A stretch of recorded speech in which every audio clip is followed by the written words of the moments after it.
শাহিন আক্তার, স্বামী মোহাম্মদ আলফাজ, সাং লাল মিয়া হাজির বাড়ি, ফকিরহাট, ৩ নং ওয়ার্ড, ৮ নং মেকল ইউনিয়ন, থানা হাটহাজারী মডেল, জেলা চট্টগ্রাম। আজ আমি অত্যন্ত দুঃখ, উদ্বেগ ও নিরাপত্তাহীন মধ্যে আপনাদের সামনে উপস্থিত হয়েছি।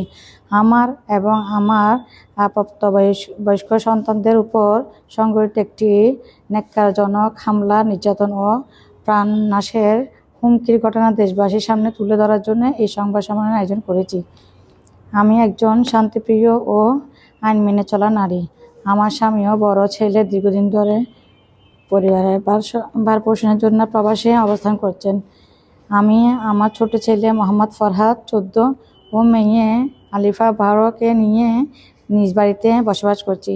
স্বামী প্রবাসে থাকার সুযোগে আমার নিকটাত্মীয় কয়েকজন দীর্ঘদিন ধরে আমাকে এবং আমার সন্তানদের বিভিন্নভাবে মানসিকভাবে নির্যাতন, ভয়ভীতি প্রদর্শন ও হুমকি দিয়ে আসছে।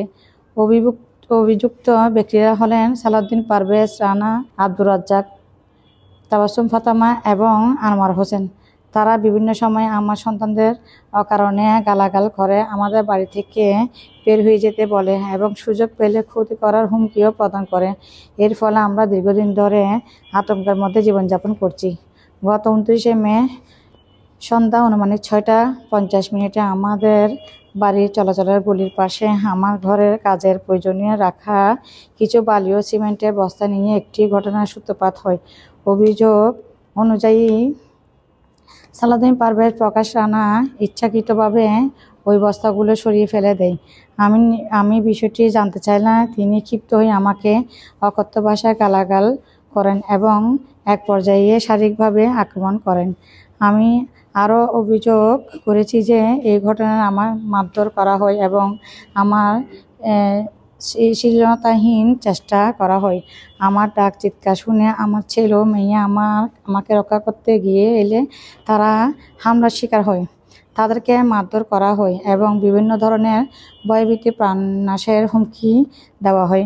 ঘটনার ফলে আমি এবং আমার সন্তানরা আহত হয় এবং পরবর্তীতে হাটহাজারী উপজেলা স্বাস্থ্য কমপ্লেক্সে চিকিৎসা গ্রহণ করি।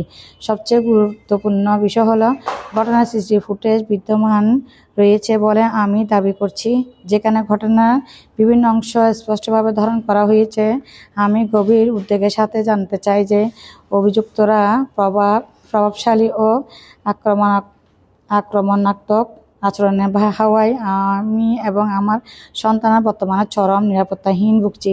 আমরা আশঙ্কা করেছি যে ভবিষ্যতে আমাদের উপর আরও বড় ধরনের হামলা ও ক্ষতির ঘটনা ঘটতে পারে।